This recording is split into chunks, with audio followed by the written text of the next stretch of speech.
Hey everyone, welcome back to A Life of KG. Today I have Kayleigh on the show, and how I know Kayleigh is because she landed in my inbox the power of emails, which I always go on about. And she was giving away a free training on how to sell on Instagram stories.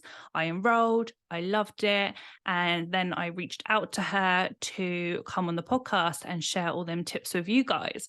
So today we're going to be talking about the power of selling on stories.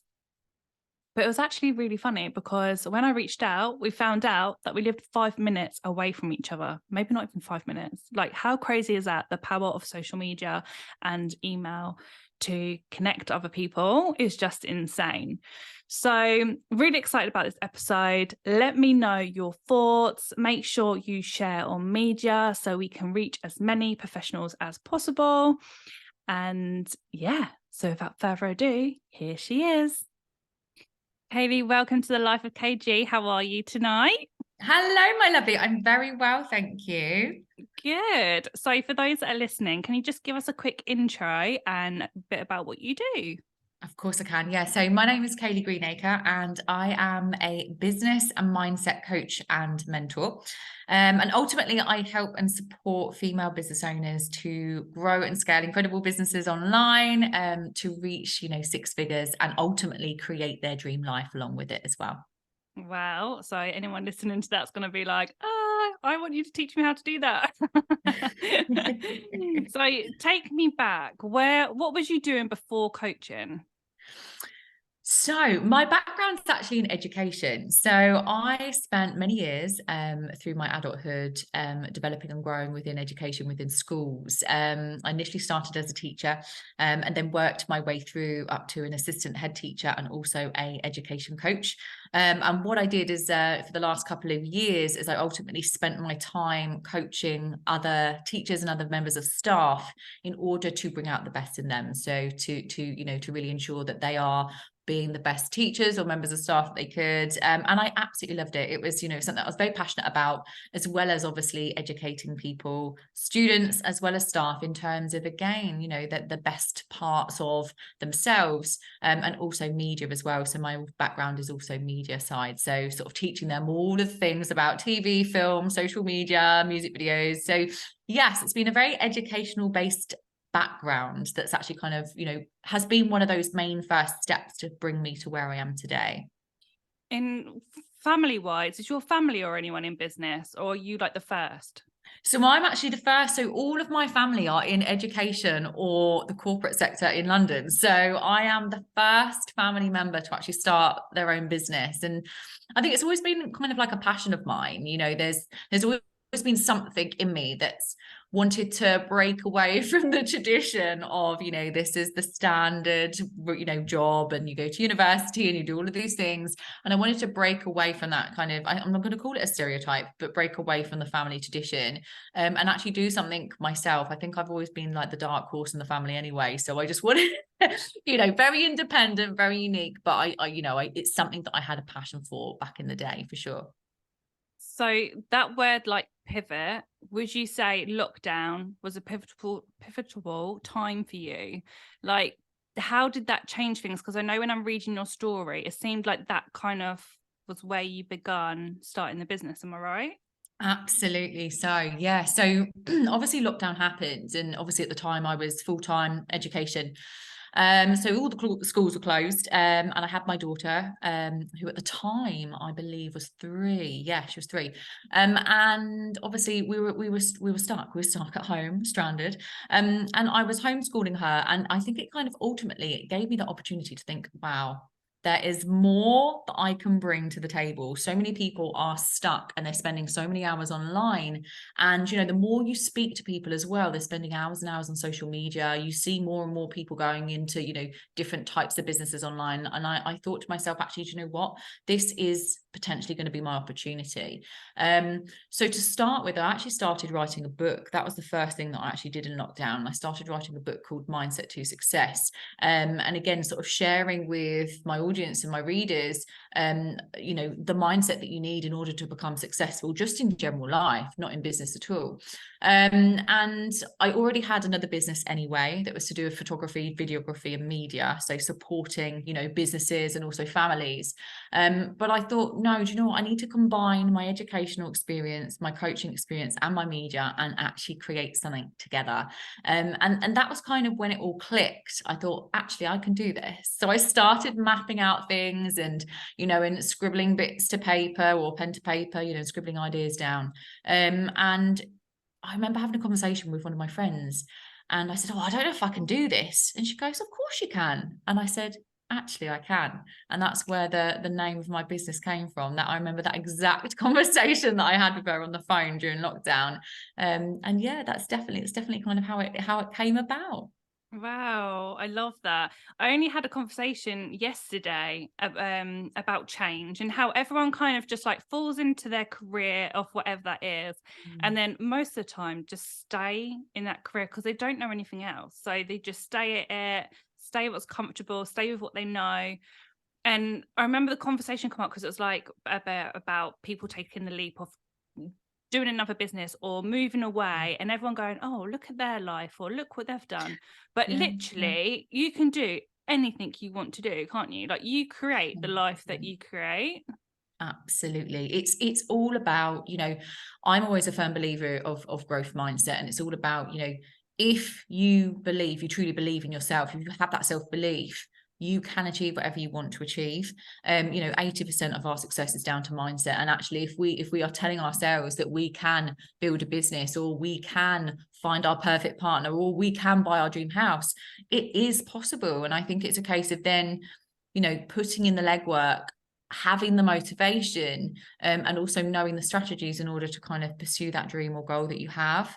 So it's 100% possible. And I, you know, going back to my sort of educational days as well, telling the students, you know, at the ages of, you know, of 11 up to 18, and actually allowing students and allowing children to see their future, their goals and their dreams. And then when you get to an adult, I think exactly what you just said, sort of a lot of people are very established in their careers, but a lot of people feel stuck. They feel like they're in a little bit of a rut. You know, some people might go for a little bit of a midlife sort of crisis, as we call it, but a midlife moment where they think, actually, do you know what? I wish I could do this. You know, even my mum the other day said, oh, I wish I could start my own business. And she's retired from teaching, and she loves the idea of it. So there is no time for anyone that, you know, that where it isn't possible. It is all to do with that mindset and belief that you can actually do whatever you want to do. You've talked quite a lot already about mindset. Where has that come from? Is that from teaching? Is that from something you've gone through? Like, where's that kind of underlying passion?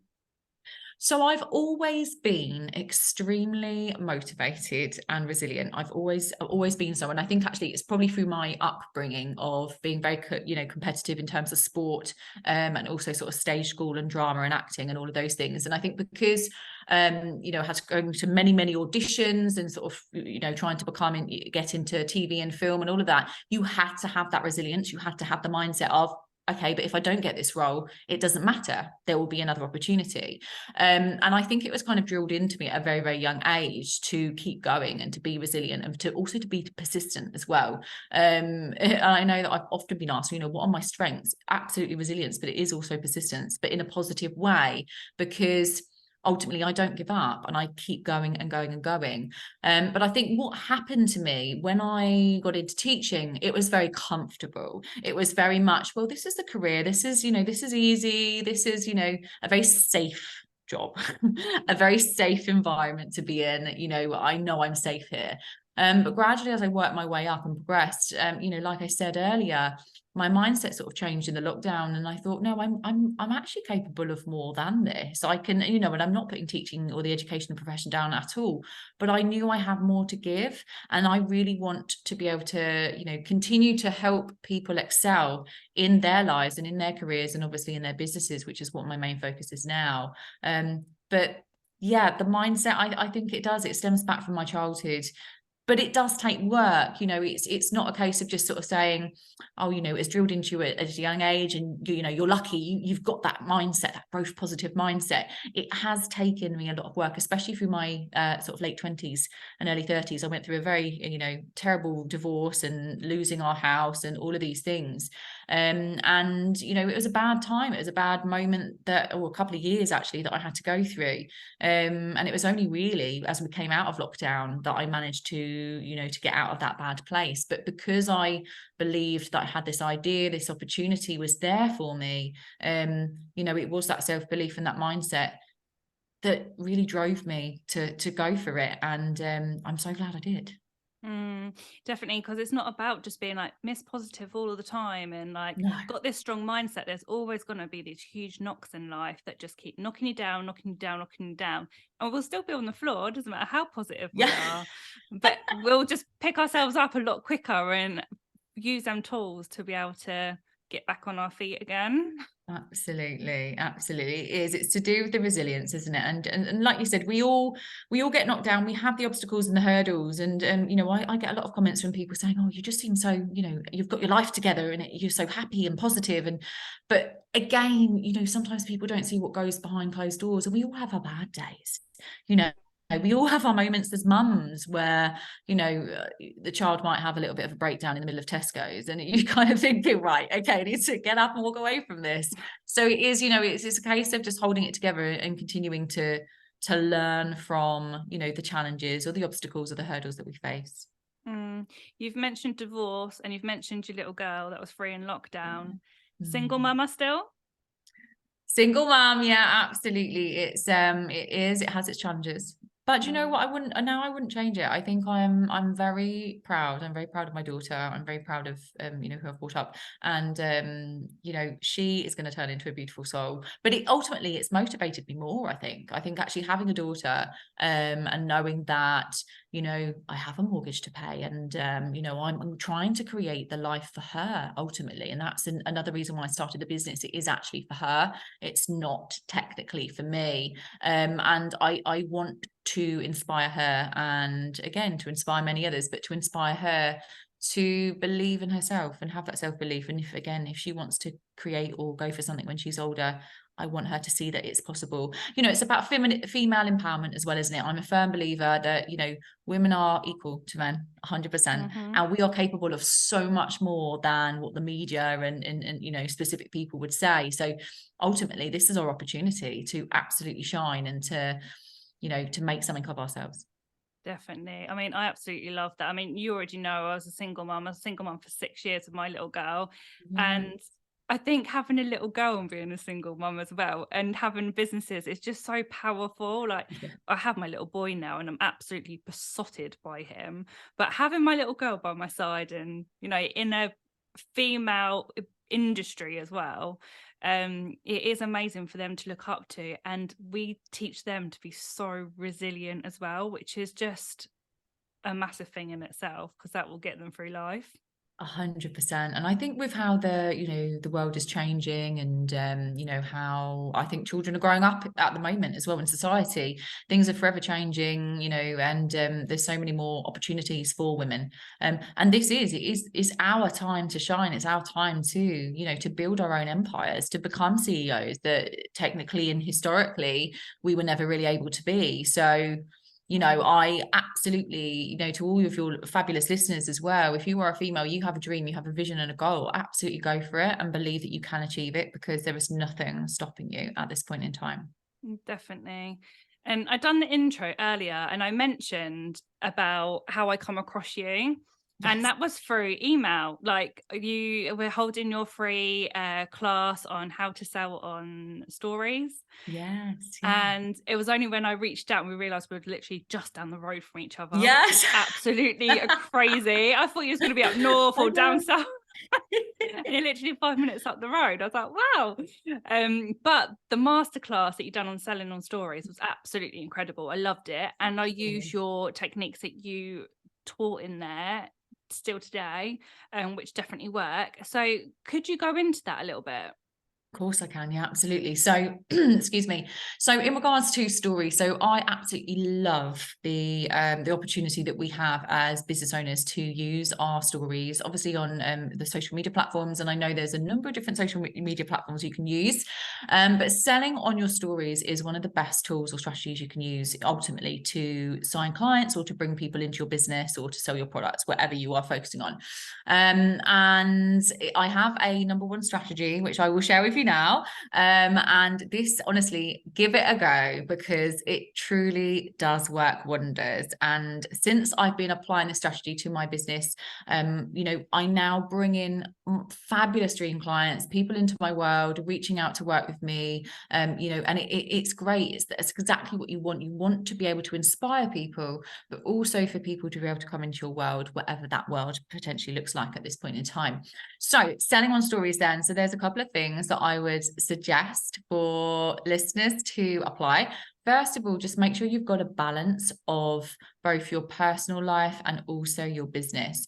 So I always say to my clients, make sure that you are sharing you, the authentic you. I always sort of suggest or tell people, imagine that your account on social media is a reality TV show. Okay, so you can literally share with people anything that is happening behind the scenes. Imagine that they are binging it. So I remember when I was younger, I used to binge watch Friends or binge watch Big Brother, and all of those sorts of programs. And imagine it's the same sort of thing. You can share with people behind the scenes, or a day in the life of, and it's a great opportunity because people then get to know you, the real you. So they'll be able to relate to things. So for example, what are you drinking in the morning? Is it a cappuccino? Is it a cup of tea? What is it that you're drinking? Are you going for a walk? Are you going to the gym? Are you spending time with your children? If you're happy to share images of your children, then fantastic, because people get to know the real you and they will be able to then relate to you as an individual. And that doesn't even mention the business at this point in time. So in terms of selling on stories, one of the first things that I suggest to all of my clients is to start the day off by sharing something personal. So anything that you are happy to share. Quite often for me, it's things to do with, the weather, or going for a run, or the gym, or maybe what I'm drinking, or even my schedule for today, but not too businessy. So that's what I always suggest. And then you go into the business section. So sort of at some point during the day, you want to be selling. And ultimately, this is about talking about your products or your services, whatever your business focuses on. So if you are selling products, or if you're selling services, what are they? How can you support, or how can they support your clients or your customers that are potentially in your audience? So if you are, for example, selling a product that they can purchase online, then how can you get them to know about it? Tell them the details, tell them the features, tell them the special offers or any discounts that you've got, and then give them the link for that. If you're a service-based business, and whether that is, in the beauty and hair and beauty industry, or whether that is coaching, or whether it's any other type of service, then again, give them the details of where they can find out more, whether it's to do with trainings, whether it's to do with coaching, whether it's to do with coming to your, your studio or your salon or whatever it is, and give them opportunities to see your work. So showcase your work. So whether it is, images of clients that you've supported or helped, or that you've worked on, or whether it's sort of testimonials or reviews from people that have come to you. But ultimately, that business part of selling on your stories is where you literally sell every day as well. Every single day you should be talking about your offers, and talking about your services and your products. And I think sometimes people are quite nervous to talk about what they're selling, and thinking, oh gosh, what if I'm annoying my audience? But you're a business at the end of the day. You need to be able to talk and sell your offers. If you think about some of the biggest brands out there, and think of how many emails you get from them, okay, you will get at least one a day. And then you go onto their website or their social media, they are selling all the time. So we have to do the same. And it's ultimately just kind of understanding that we are here to serve people and to support people, or to provide for people. And then I finish off the day. This is the story sandwich selling strategy. Finish off the day with something personal again. So if you're like me and you enjoy sitting down in your dressing gown with a glass of wine, watching I'm a Celebrity, or watching something, Selling Sunset, then share it with your audience. Again, you're human, and people buy from people invest in people. And that's how you can really build a rapport with your audience. Like I said about the morning, stories, try and make the evening ones that as well. So it's almost as if you're closing it off in a really personal way. So you've got that story sandwich selling strategy. You've got your personal, then you go into the business, and then you finish off with personal at the end. And it really does round off, and it allows your audience to know, like, and also trust you. I absolutely love that. And I can vouch that it works. One, I've been doing the whole sandwich that you taught, so it balances things out. But for 14 years of being in business, I've always created a very personal brand rather than just a business brand. And putting yourself on your stories and the forefront of your business always will make your business stronger. And people buy from people, but people buy from people that they like. So if people get into your life and start to know who you are personally, when you do have a product that comes out or a service that comes out, people like you, they want to support you, they want to buy into it, or they trust you as well, which is one of the main things. So it's huge. And what I love about the sandwich is, because I don't know about you, but when I put something businessy up or I'm selling something, my reach drops. Yeah. And I'm like, oh, for God's sake, I really need to sell this, and it drops. And then when you add something personal, it goes back up again. Absolutely. Are yours the same? Yeah, absolutely. Always in the morning, my reach is absolutely incredible. And again, I normally kind of use so obviously depending on the platform that you're using, but you can often do sort of polls and votes and sliders and all of those sorts of things. And actually I encourage that. I encourage all of you to apply those to your stories, because again, it helps with the reach. In fact, I posted a story on Monday of something personal. It was very personal, and my reach was about 60%. It was insane, absolutely insane, and I couldn't believe it. But when you look at the story and the personal story that I was sharing, everyone was engaging with it, and it is incredible. And then that led into my business ones, and it meant that the reach for the next business one was quite high as well. So that's something to remember as well. Again, obviously algorithms change and every platform is slightly different, but if you can get as much reach as possible and engagement as possible in your personal, it will then help you. And it's like a knock-on effect. It will help you with your following story, which will be the business one. Yeah, definitely. I just think stories is like your storytelling. Like everyone loves a storytelling. Like when you think of the most successful people in business, they've normally got some type of story behind them that they've shared, that everyone gets 100%. into. Like it's so powerful. And I think people will sit there and go, but I haven't really got a story. Like, and you have, like, every single person has a story and something to share. And sometimes you need to talk to someone to pick it all out as well, because you might think, well, I wasn't, not like for mine, bullied at school, left with no qualifications. Like it was quite a big one. But then people go, well, that didn't happen to me at school, so what's my story? But there will be something there that's happened to you, and no matter how small you think it is, that will create your story. And when you're living your day-to-day life, people just nosy, like they just want to know what you're doing, like what you are drinking. Are you a coffee lover, or are you a tea lover? Do you not like hot drinks? Like, what have you had for dinner? Where everyone sees a famous dinner photo, like people think, oh, why do they want to know what I have for dinner? But people do want to know what you've had for dinner. Absolutely. People love to have a nose. I love to have a nose.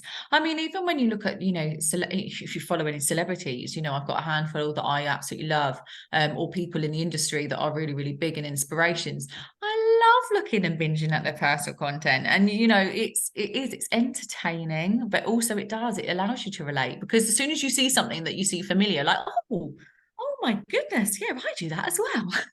And it's great because you automatically then have a little social media connection, and it's great. It is. Definitely. And that's what we want to be able to do. So where do you feel that posts sit in? Let's say Instagram stories, we're doing all of the time, a minimum 3 times a day to make your sandwich effect. Yes. But posts aren't getting as much reach now as what they used to. Obviously there's the whole creating reels and everything, but would you say posts are just as important? I know your grid looks absolutely amazing. Thank you. No, yeah, I would say your posts are equally as important, and ultimately they're doing 2 different things. So I always look at my posts, so your grid, as providing value for your audience. Yes, there can be entertainment and inspiration within that and storytelling, but you want to provide as much value, but free value as possible. So don't use your grid as much for selling. You can use it for selling, and everyone is different. Every business is different. Every CEO is different. But I don't actually use my grid for selling very much. I would never put up an advert for anything solely on my grid. I would always create and give free value, or tell a story, and then maybe at the bottom I would say, you know, click on my link in my bio or DM me for more details about my latest program, Unstoppable, or something along those lines. So I always think the grid is all to do with showcasing. That is where you show your best. And I take a lot of pride in my grid, as I know, you know, and it's all to do with, you know, that personal brand and identity and all of this, but I take a lot of pride in that. And I think that's your showcase. When people come onto your profile, no matter what date of the year it is, that's what they're going to first see. But then your stories, I say, use to, you know, to build that personality, and also to sell. So I would say with your grid, make sure you are focusing on it. Definitely provide value, provide storytelling. If you want to sell on it, feel free to do so. I would just try to keep more of the selling for the stories.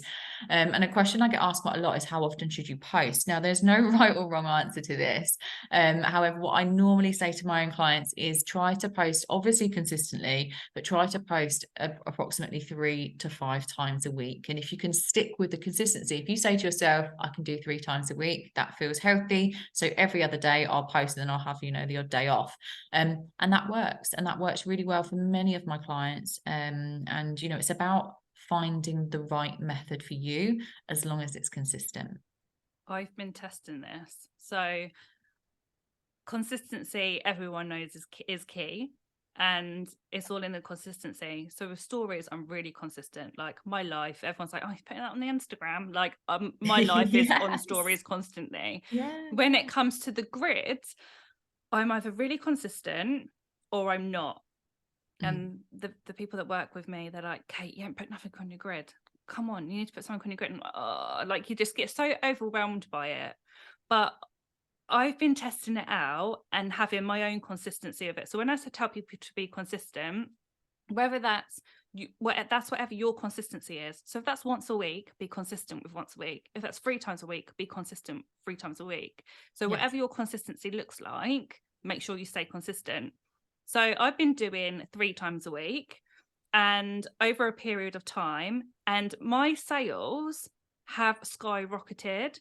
So my reach might not look good to the person looking at it, but people are hitting my DMs like crazy from the post. So I think, that's why I think people aren't consistent with the grid, because they'll think, oh, I've only got X amount of likes, no one's seeing it. But they are. Just because they're not liking it doesn't mean they're not necessarily seeing it. And then they'll land in their DMs. Or because we're both in the coaching space, so I'm sure you get this as well. But people will DM me that have watched me for a long time, and I have no idea they've been watching me. And then they take that leap to DM you or contact you in some way. And it's normally because you popped up a post and you resonated with them, and they might have watched you for about a year, but now it's their time to take that leap. That's happened so much this week alone. So it's just amazing just to stay consistent, how much that grows the business. 100%. You never know who is watching you. And I say this to my clients all the time. And it happens to me, you know, exactly as you said, just because people aren't liking your content doesn't necessarily mean they're not watching. And with the consistency, you know, it's always, we all know the saying, it's quality over quantity. So if you can create 3 incredible posts every week and it's good quality, it's going to give real value to your audience.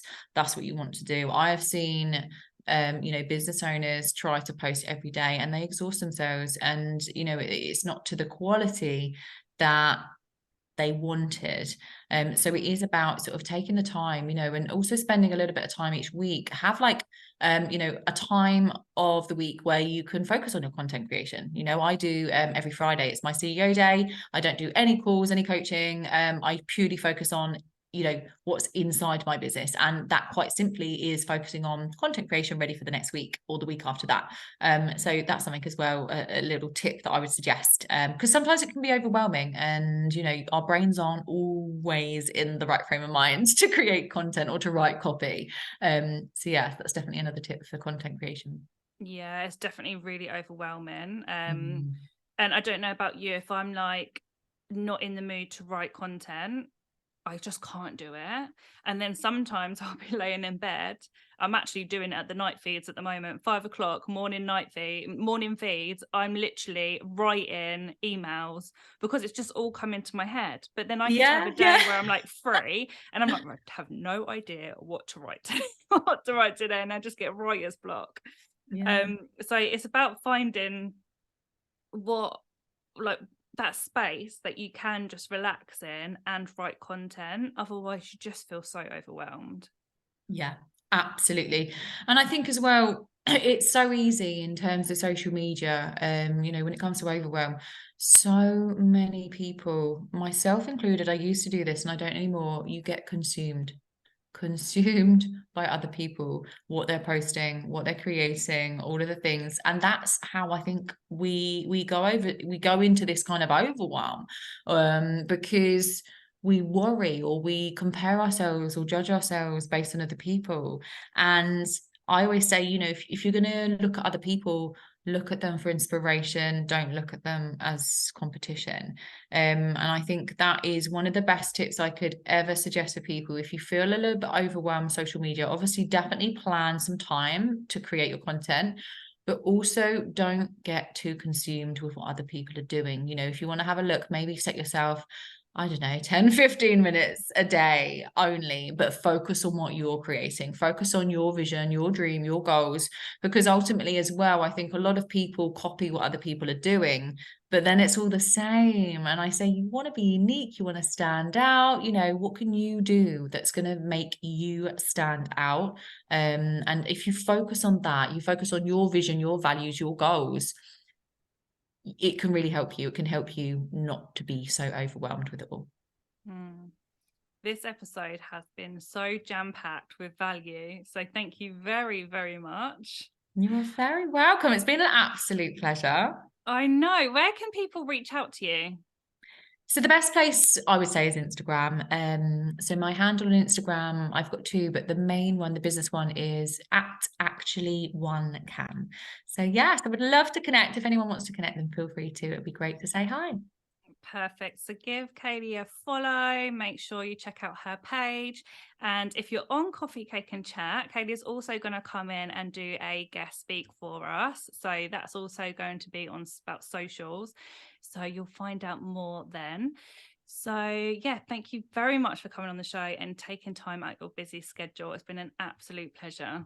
Oh, thank you so much for having me, my lovely. You're welcome.